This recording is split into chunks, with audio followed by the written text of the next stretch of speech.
pound. You can't do that. It has to be, how can we serve the investor as best as possible?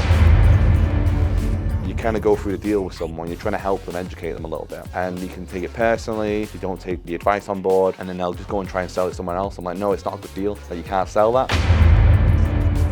You know, people who've done like £1 course or £1 course. That was a punch to someone. That. No, that wasn't. That was an uppercut to someone.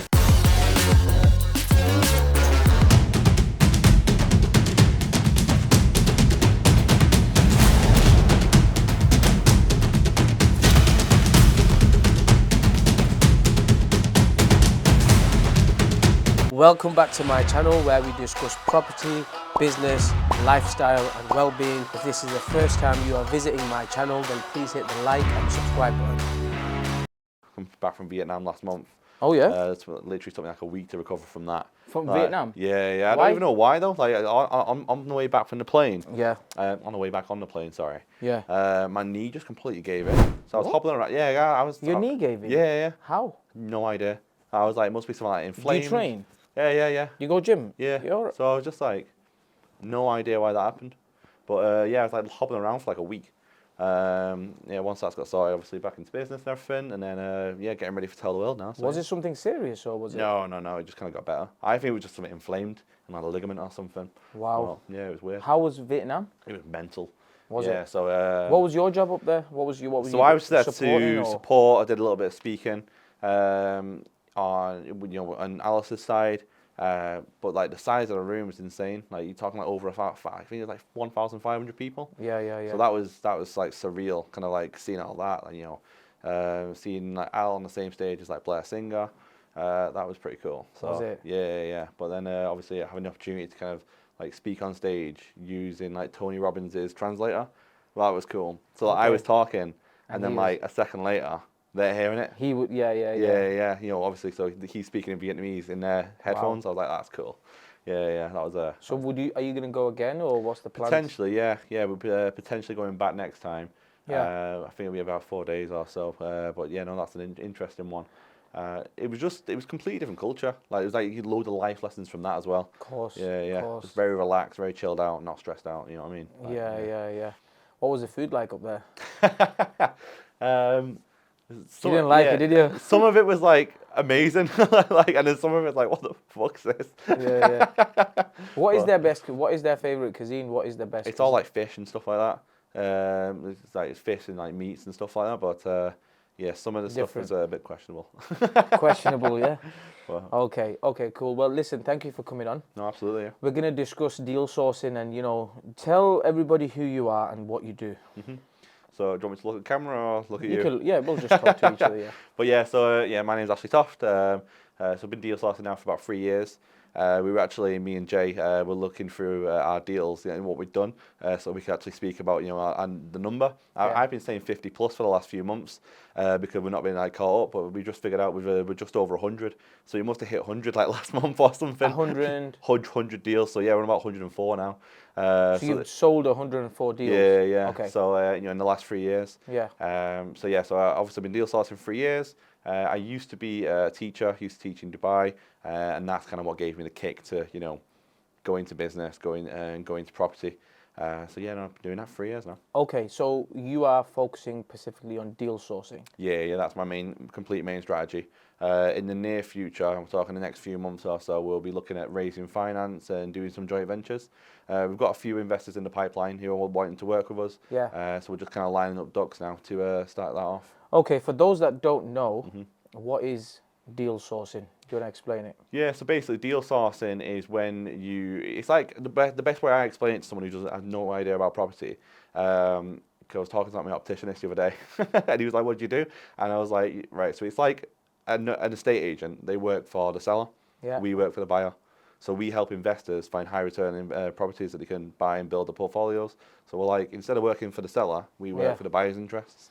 Yeah, okay, so that's a good way to put that, isn't it? Yeah. I found like that's the way most people understand it. So how is the market currently at the moment? How are you finding it? Yeah, so the market at the minute, obviously, with interest rates going up massively, we're having to be a little bit more creative. Now, a lot of our investors are using company lets, so they're renting out to rent companies. So then that way, They're getting a bit of an increased rent, no management, stuff like that. So they're kind of getting rid of some of that responsibility onto the company tenant. And that way, What do you mean, like getting rid of the responsibility? so when I say getting rid of responsibility, I'm talking about like you have no management fees. Obviously, bills are covered by the rent-to-rent company. Yeah. Obviously, it's a win-win situation. So now that they can deal with the higher interest rates with mortgage, they're still making a profit on their mortgage. Oh, is that what you're finding now? Yeah. Yeah. So like a lot of the time, instead of just selling like a straight buy-to-let, we'll introduce an investor to a buy-to-let and then they'll rent it out to a company let. Which means that they can charge a little bit more, basically, or Slightly more. Obviously, it still needs to make sense because we're still going to be that middleman for both parties. So we don't want anyone getting ripped off. We want everyone to be happy. So it needs to make sense for everyone. But that's a big strategy that a lot of investors are using. They're turning to SA. Wow. And if they're not using the company let side, they're going straight for SA themselves. Interesting. More income, stuff like that, and obviously you've got your HMOs. So as a deal sourcer, what does your day look like? See, this is one of people ask this all the time at events, and it's the hardest question to answer because it changes all the time. Okay. So usually it'll be a few emails in the morning, catch up any conversations that I missed at night while I've been asleep. Yeah. I'll catch up with Jay. We'll talk about what we're doing, what Jay's either doing up Barrow or if we're together, just kind of getting on the same page. Then you're kind of going through any deals, talking to investors who you're currently working with. It does change a lot. So sometimes I'll do a full day of viewings, and sometimes I won't do any viewings at all. Got it. Especially a lot of the time in the moment. Yeah. Excuse me. A lot of the time in the moment, estate agents coming to us. So we don't do loads of viewings. Because you built good relationships. Exactly, yeah. Once you've been doing it for a few years, and they know you can sell deals, you've got investors, they'll come to you. Wicked. So we don't do loads of viewings. We will every now and then. But yeah, the whole do a massive big day at the start, 14, 15, viewings in a day doesn't really happen anymore because we've got people coming towards them. We can kind of vet deals a lot better without viewing them, and we only view what we know we want to purchase. So do you also sell deals some of them that you've not actually viewed yourself? Pay attention, I've got some exciting news for you guys. I've launched a 7-day total free audio course for you guys, which is going to help you improve and elevate your mindset, and it's also going to help you in your business. All you have to do is go and sign up every single day, day 1 to day 7. You will receive a free 2-minute audio from me in my own words, in my voice, and what that will do is help you in your business and your mindset. Make sure you go and sign up and let me know how you find it. So I'll never sell a deal I've not viewed, but we'll have like a short list. So if I'll view a property that I know that I want to buy, if that makes sense. So we'll have a pretty decent idea. Okay. So we'll go through numbers, projected end values, things like that, and then we'll go and view the property. It just wastes a lot less time because at the start when we didn't know as much, we were still being trained. We were viewing like 100 properties in a month, and in the first few months that's what we were doing. Right. And it was just relentless, and that's all we were doing. And the amount of deals we probably missed was insane. But we had to really get into the environment of viewing properties, understanding what they were bad ones, what made a good deal. Yeah. But we just don't do that anymore because it would just be a waste of time. Yeah. So on average, how many properties would you say you view in a week? Yeah, again, so you are talking averages because sometimes it will be none. Right. We'll be working on current projects. We'll be having things coming in, and then you could be talking, maybe 10, 15, 20 in a week, depending on what's going on. So if the pipeline's really packed, you might not view it as much, and you might have things coming in from other places, direct to vendor, people getting in touch. It's a bit different. Again, I know it's a bit vague, but it's hard to answer. No, I understand. Yeah. Firstly, do you only work in certain patches, or do you actually take on any deals from anywhere?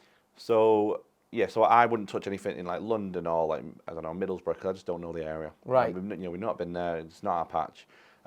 We do cover the whole of Northwest. Right. But we have particular patches, and you're talking like Warrington, Liverpool, Barrow, things like that. Like obviously a lot of our work's been in Barrow, and that's been great for us, and a lot of our investors love it.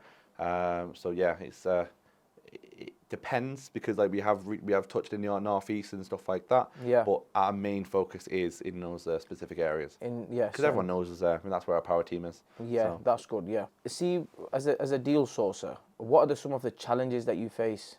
That's a good question.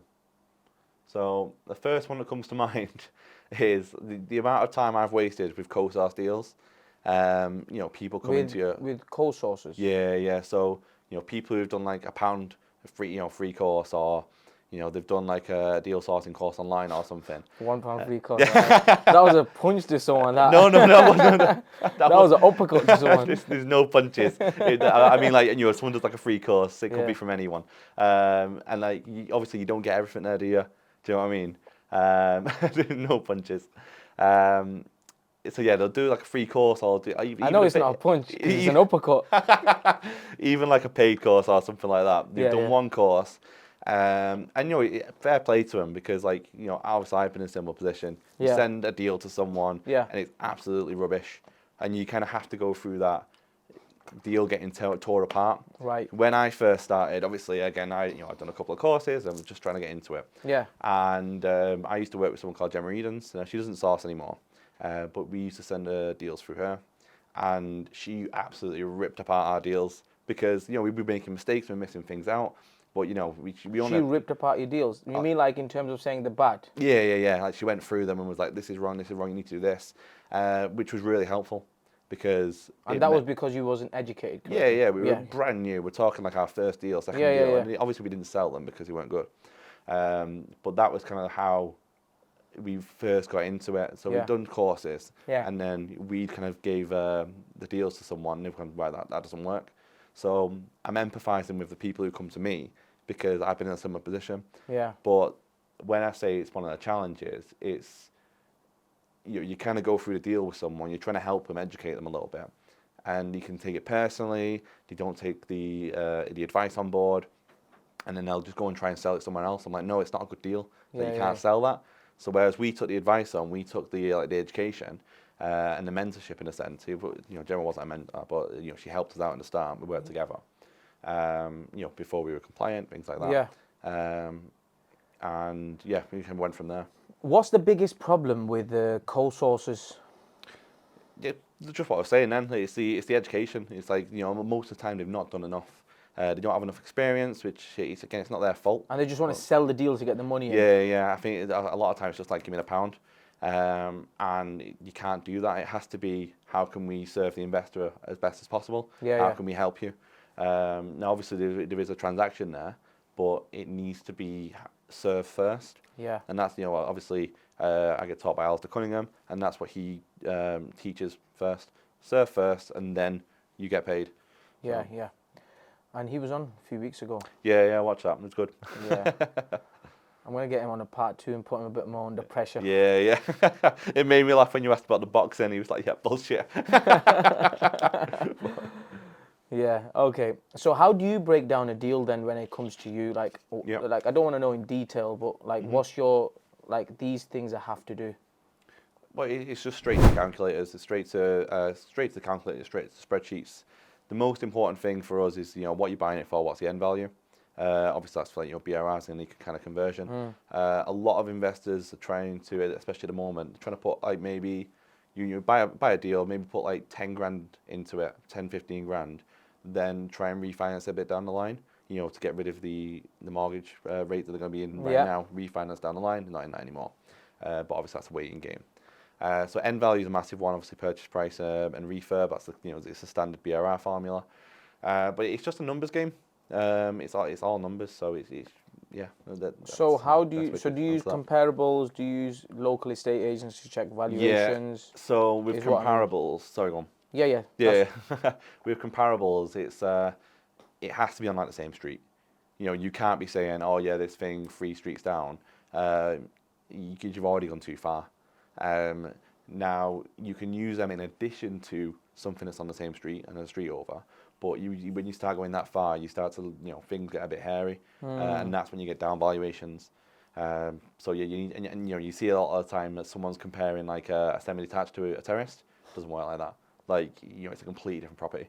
Yeah. It might be a yeah, it's just a completely different property. Yeah. And I guess as a deal sourcer, you would have to be up to date with the refurb prices, right? Yeah, 100%. You know, that's definitely, especially when things were going nuts during COVID. Yeah. That was a nightmare because you quote something, and then 2-3 months down the line, you know, lumber's shot up 300%, and it's not the same thing anymore. It's a Yeah. completely different refurb price, and you know, no one's really at fault there. It's not the builder's fault. It's not our fault. It's not the investor's fault. But it's one of those things, especially during COVID, where things just went a bit nuts for a while, and it got really challenging to actually quote a refurb price.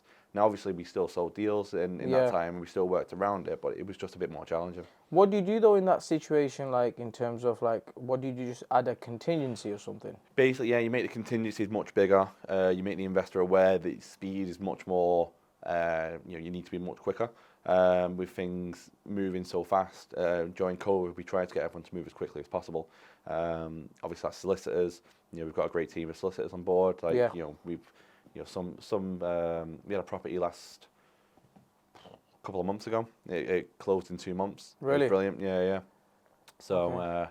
You know, that's not a guarantee every time, Yeah, but you know that was just it's just, you know, talking about that speed. Yeah. So what's been your biggest deal so far? The biggest deal so far. That's a good question. Actually, I don't actually know. You'd think I know off the top of my head, but I think so. The thing is, we've done a lot of deals, but we've done nothing massive. So Yeah. it probably would have been like a HMO or something like that. Okay. Yeah, it would have been like a 7-bed HMO. Yeah. Where you made like lots of money. Yeah. I'm trying to think of the sourcing fee. What it would be. I think it was like 4.5. So that's $4.5 grand, yeah? Yeah. So we don't sell anything massive. So I think, yeah, it was a HMO for like 4.5. I think that grossed about that grossed. So that was net profit 1.7k a month. I'm trying to think. Where of the was it? street. It's in Barrow. Can I refer to Jay because he knows where it is? where was the deal? There you go, 45 Harrison Street. Yeah, in Barrow and Furness. So what was like rough figures like in terms of? Yeah, so it's about, we bought it for around 177-ish, give or take. Again, it's a while ago. And your rent, you were probably getting about 2.8. Again, I don't know what. Don't rough quote figures, me. yeah. Yeah. So once management and everything came off, you had 1.7 coming in every month. So that was cracking. Now we bought that direct to vendor. Yeah. So we knew the HMO manager, and she told us that the couple were looking to sell for personal reasons. Now obviously they wanted to get rid of it quickly. You know what I mean, personal reasons. Yeah. So they wanted to get rid of it quickly. They deducted the value massively, and obviously an investor got a great deal for it because of that. Wow. But yeah, so You tell me, if someone wants to buy something for the least amount of money and get maximum cash flow, yeah. what areas would you say go to? Easily. So obviously Barrow's a massive one. You've got SA, HMO, you've got refurbs. Yeah. The value there it's going to skyrocket in the next 10 years. Yeah. Obviously, we can go more into detail on that. Then you've got North East, really cheap properties, lagging behind the UK massively. That's going to increase, so you get your capital appreciation. SA also works very well. And then you've got your places like Morecambe and stuff like that are coming into it. So there, definitely some hotspot areas there. So what for someone who's watching? Let's say you got an investor watching, and they want to like take up your services for sourcing. Yep. What would you say, like roughly, like what would they need to spend in terms of purchase price, refurb price, and what could be the maximum cash flow they could look to get if they don't do the service accommodation, if they just do the service HMO? accommodation. Not a regular buy-to-let, if they do like a HMO. What? HMO or something. So you're probably going to be wanting it anywhere between 30 and 50 grand liquid. And that's for your deposits and everything like that. If you're going HMO. Yeah, no, I'm talking about like in terms of the purchase price for the house. So how much would the house be? Yeah. Again, so all the different areas is different. So in Barrow, you're looking anywhere between. So it's hard to answer because if you're doing a refurb, you can buy a house for 40 grand. Right. You can spend 30 grand on that, and then you'd have a nice little HMO in Barrow. So let's just say if you purchase something for 100 grand. Yeah. So you're buying something for 100 grand. Let's say it's like probably like a 3-4 bed. Maybe turn it into a 5 or 6 bed. Yeah. You're probably going to be spending at least 40, 50 grand. Will we need a HMO license up there? Yeah. So not Article 4, but you will if you're going into 6 and above. Yeah. 5 and above, you need a HMO license. So for like the one you're doing, obviously. Yeah. You No, I need a won't need one license. because it's less than 3, isn't it? What? How many beds is yours again? What is it? It's 3, so I won't need Oh, one. okay, no, you're fine. I Yeah, don't yeah, need still one. classed as Yeah. mini mo. So it's 5. Is five it? and above, you need a license, Right. and that's when the things like sound regs start coming in. So, your living rooms next to you, like a communal area, you need to soundproof that, things like that. Going back to your question, Yeah. if you're doing like a big HMO conversion, you're going to be looking to spend like 40, 50 grand minimum, really, Minimum, to get all your regs sorted, to get it all done properly, high quality. You're going to be spending a fair chunk. You know what I mean? Like it's how long's a piece of string. Depends what house you're looking at. Like we have a deal going through at the moment that's going to be a 3-bed mini mo. You're buying that for $39,999 to get rid of stamp duty, and you're probably going to be spending maybe like 18, 19 grand, and that'll be a small HMO. See, that seems like a good deal. Yeah, it's a cracking deal. Is it still there? Jay, we sold that. I'll be the bespoke. I want to see that now.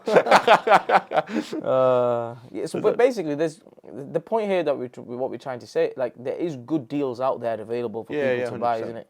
Yeah, and just because you've got mortgage rates, it doesn't mean that you can't buy anything. If you know what you're doing, you do it properly, you can do it well. Yeah. Again, like if you're adding value in the correct places and you're getting it done properly, you are going to have those mortgage rates when you refinance, but it's not going to be there forever. So if you're looking long term and you're still making cash flow in the meantime, you're going to be able to refinance that down the line again, and you're not going to have that same mortgage rate. So I think when people are looking at the mortgage rates and being scared, I think it's a little bit short-sighted because there's still deals there and it's not going to be there forever. When people panic, that's when you should be buying. That's what Warren Buffett says. So it's pretty good advice. What's your gym relationship like? Hey YouTube, I'm really sorry to cut you off, but I have to share this with you. I want you to get to your next level, and I believe that personal development is the gateway to success. So what I've done is I've gone and created a 7-day free audio course. This is totally free. All you have to do is sign up, and from day 1 till day 7, every single day, you will receive a 2-minute audio from me, which will elevate your mindset and give you power in your business. Make sure you go and sign up and let me know how you find it. It was amazing a couple of months ago. Vietnam ruined that. So are you blaming Alistair for that now? That's on the record now. Yeah. No, it's not as good as it used to be. So I'm training like maybe 2 or 3 times a week now. I used to be training about 5 or 6 times. Like I was smashing that. I was doing CrossFit every week. Even if you're doing 2 or 3 a week, it's still good. Yeah. So I used to be about 80 kilogram, and I'm now like 102. So, and that was on purpose, but I think I went a little bit too far in eating. I've done a bit of a dirty Were you bulk. bulking? Yeah. Trying to do a big bulk, and obviously my strength went skyrocketing, but then so did my gut. Okay, so 2-3 times a week. Yeah. You're talking like upper lower split. Yeah. So what I want to understand is like, see when you wake up in the morning, right? What gets in the way for not going in the gym on the days that you don't go? Yeah, do you know what I mean? Good question. I genuinely, I'm just curious to know this. Yeah. I think when I had that discipline down, I was there every time. Yeah. But then now it's like, oh, you know what? I'll do a little bit of work. I'll go and do this instead, and then the day kind of goes on. It's a lack of big discipline. Breakfast, or have a little bit of brown, food, and then, now someone's has to go out. It's like, oh no, I've not been gym yet. You know what I mean? And you lose it. Yeah. But it's a lack of discipline, and I'll hold my hands up there. Like when I was disciplined, I was on it, and I'm like, I'm really happy with my body. Gained a little bit too much weight, didn't go as much. It's my own fault, but it's discipline at the end of the day. Yeah. Don't believe in the motivation thing. So what have you guys have done over 100 and... It's about 104 deals, yeah. That's really good. We may have missed a couple, but we're around 104. That's really good, that. Yeah. What are you planning on expanding this then to? Yeah. Are you looking to do this properly full time, or you do it full time anyway? But yeah, I mean, like, are you looking to expand it in any way, or are you going to just carry on doing what you're doing? Yeah, we are looking to take someone on. I've been not interviewing, but I've been kind of like talking to a couple of people to see how coachable they are. 'Cause I'm not really fussed with how much experience they've got, because I know that I can train someone up. I know what I'm doing. Obviously, I'm not a mentor. I'm not going to charge for anything like that. That's not what I'm doing. But I am looking at taking someone kind of under my wing. Why don't you become a mentor? No, it's like I think it lacks integrity. I've been doing it for 3 years, and you see all these people online like teaching after like a year or so. I've been doing it for 3 years, and like I still don't think You I'm was a anywhere near. teacher. I was a teacher, So, yeah. you know, Taught a little bit different. I literally put a post out this morning. Like, I know a lot of people that have been doing, not properties, just anything as a mentor. Yeah. If you've been in the game for, let's say, 10 years, Yeah. does it make you better? Absolutely. No, Right? you're right. And I know people that have been in the game for a year or 2 years. Yeah. But they are so good. They have that understanding with the good relationship with someone. Yeah, They yeah. could be a better teacher. Right? Absolutely, yeah. I So, think, might be a path for for you me, there. it's just, yeah. I think for myself, I don't know. I don't think it quite works for me yet. Yeah. Potentially in the future, but it's Potentially, yeah. But at the moment, we're looking to take someone on to kind of do to basically to expand, be able to take on more investors, things like that. Yeah. And then obviously with the JV and raising finance as well. To start investing with investors as well, not just passing the deals to them. Yeah. Using the list for more than just selling deals. Okay, so let's talk Liverpool, because you live there. You're based in Liverpool, yeah? Yep. I really want to understand Liverpool market. Yeah. What's it like? So obviously it's shot up massive in the last 3 years. Yeah. Like the increase has been ridiculous, and it's obviously still going up. It's amazing for SA, but you could argue it's getting saturated. Is it? Potentially, yeah. You could. It's hard to say with Liverpool because it does amazingly well, and we've got investors who are doing very well there. Netting over £1,000 a month consistently, with SAs and things like that. Obviously, your buy-to-lets do very well. Rents are going massive in Liverpool. They have been doing for the last few years. To the point where people will pay over the market rent just because how many people are looking. So Really? it's a landlord market because you get to really be selective with who you're renting to. What's the buy-to-let market up there like? Yeah, that's what I mean. Like you can basically pick who you're renting to, so that it's good. You're getting your capital appreciation. You're getting fairly cheap houses. Well, it depends who's watching. If someone's from London, they'll be like, yeah, I'll buy 10 of them. Yeah. But yeah, so relatively cheap houses. Rent's high. And again, like you've got a lot of renters to pick from, so it's a good market. Okay. Yeah. Ash, thank you for coming on, bro. Any final messages? I know like all your websites and all that, we'll put that in the description below so people can reach out to you. Yeah, I appreciate that. But anything you want to say before we wrap this up? Oh, I'm on the spot now, aren't I? I think like if you're looking to do anything, whether it be deal sourcing, investing, I think or even weightlifting, I think if you've got the discipline to actually get yourself to do it every day and constantly be moving in the right direction, I think you'll do well. Doesn't necessarily matter about how fast you're going in the right direction. Yeah. As long as you're moving in that right direction, I think you'll do well. Well said. You couldn't have said any better. Fair Cheers, enough. mate. No, Thank good you. one. Yeah. Absolutely.